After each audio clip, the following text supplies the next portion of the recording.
Thanks for watching another episode of My Wisconsin Backyard. Hi, I'm Tracy Newman. And I'm Brian Ewig, and as the year draws to an end, we take a look back at some of the great places and communities that we visited during our last revolution around the sun.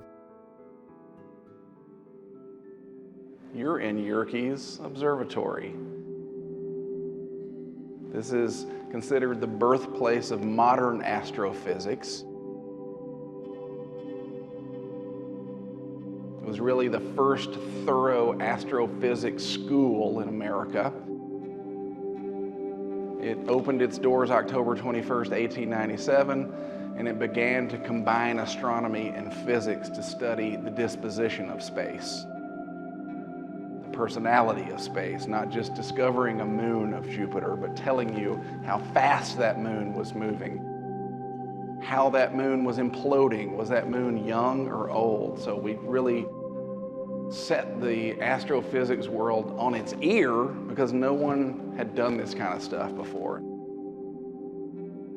And this is a full school. It was a 50-acre campus where the students lived in the attic and the professors lived in the houses dotted around the woods that were designed by Frederick Law Olmsted and his son John Charles Olmsted, certainly the preeminent landscape designers in American history who had designed the U.S. Capitol grounds, Central Park in New York City, and many things in Wisconsin and Chicago as well. Most observatories are a dome and a telescope. Yerkes Observatory is a full school with the most famous refracting telescope in the history of the world, and it's an architectural masterpiece.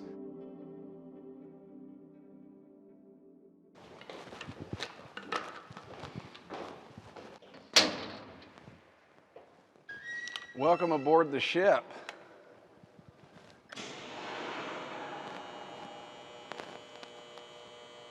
And this entire floor goes 23 feet up to the balcony. The floor weighs 74,000 pounds, and that's how you get up to the eyepiece. This was built in 1896 and 1897. It still works remarkably well to this day. Away we go.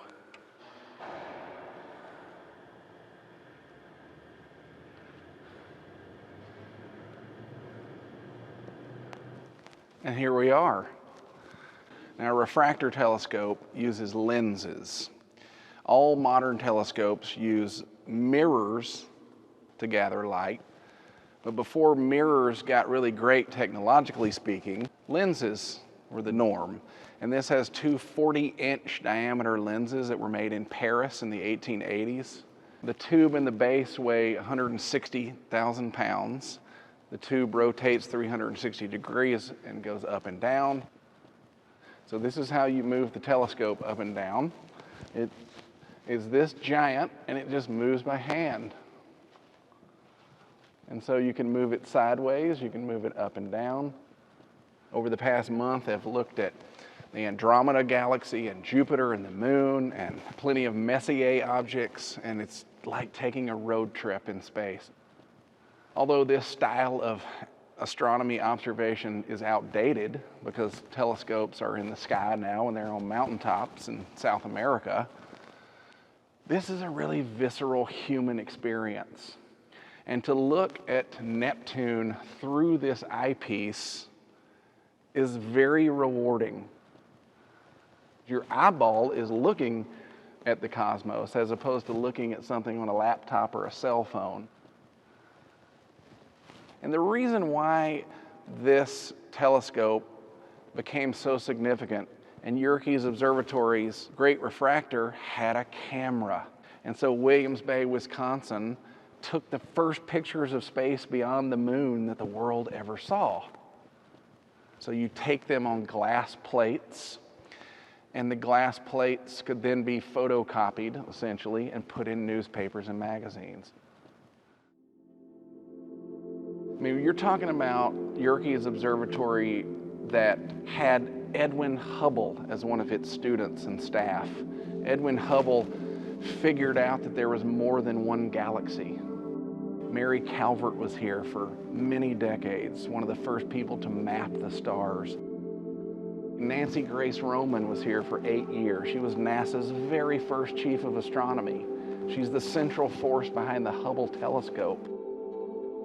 William Morgan in 1951 in this building discovered the shape of our galaxy. William Morgan figured out that our spiral arm structure was what we were.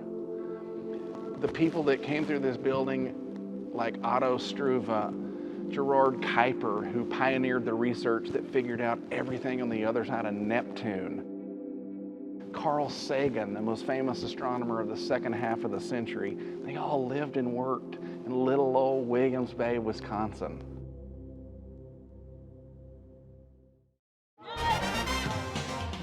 We have our wheelchair basketball practice for Wisconsin Adaptive Sports Association. I find it fun. I call it giant bumper cars. We've got our youth team, our high school level. Before I was disabled, I played baseball for a while, and I still wanted to play sports.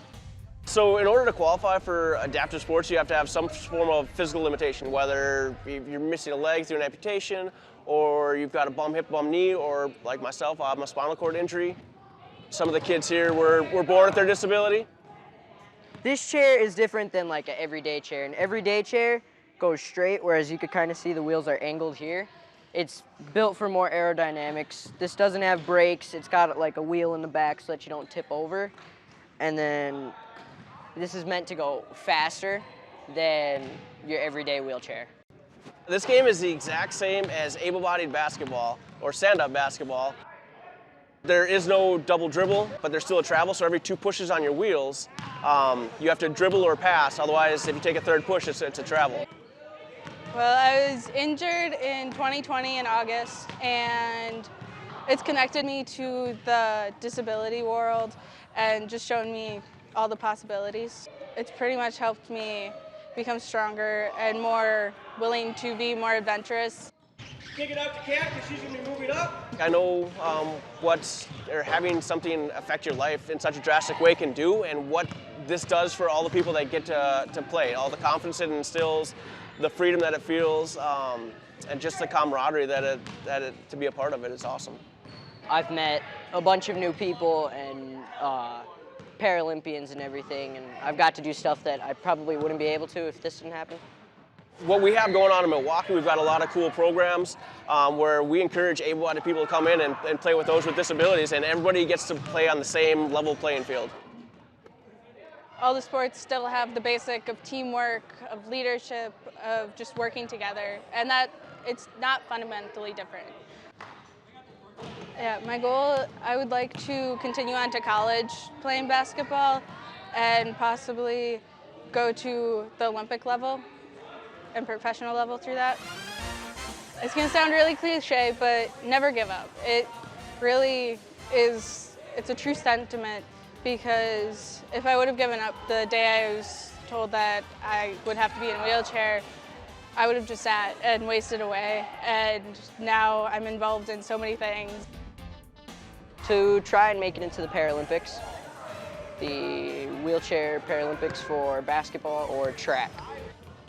Don't think of it as, oh, I'm disabled or I have something like this and, you know, I can't do things that everybody else does. You can do the same things that anybody else does, just adapt it.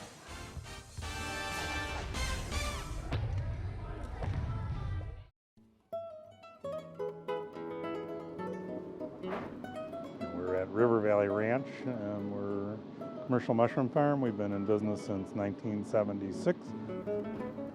Something more like this makes a nice burger. The business was started by my father. He was in the restaurant business and couldn't get fresh mushrooms of the quality and that he wanted, and decided he was going to learn how to grow mushrooms. And he got started and he asked me to help him out, and I wandered in the mushroom house, and I've been trying to find my way out ever since. We're going into a house here that is just starting production. Today's the first day of harvest. Come on in.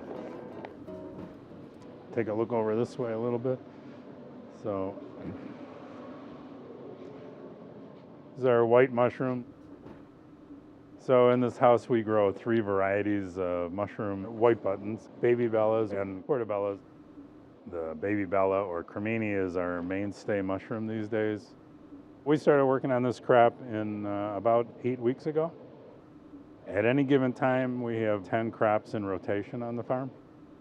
Here is this tray has about 600 pounds of specially prepared mushroom compost that we produce. And that compost becomes the food supply for the mushroom crop. Mushrooms don't produce their own food, unlike green plants, which produce chlorophyll using sunlight. We provide the food source for the mushrooms and the compost we produce. So compost is really the art of mushroom growing for us.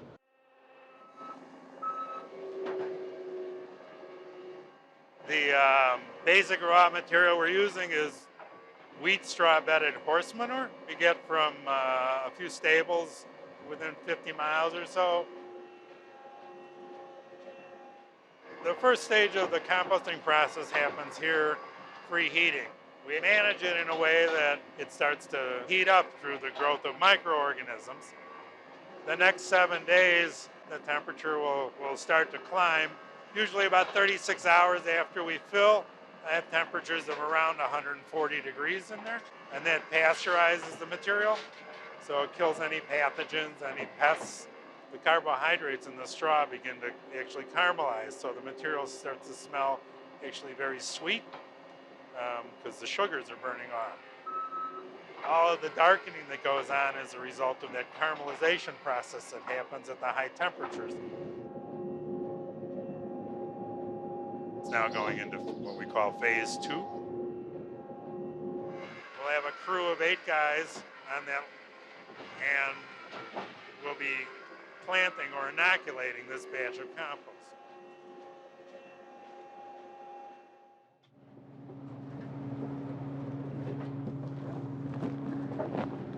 So we plant mushroom spawn.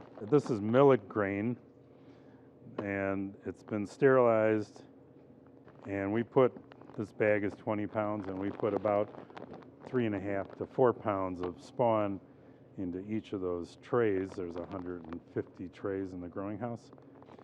So it looks like a seed. What we do when we're planting is basically try to mix that grain spawn, which you can see some pieces of here, throughout as uniformly as possible throughout the compost. And that gives us a pretty well colonized tray,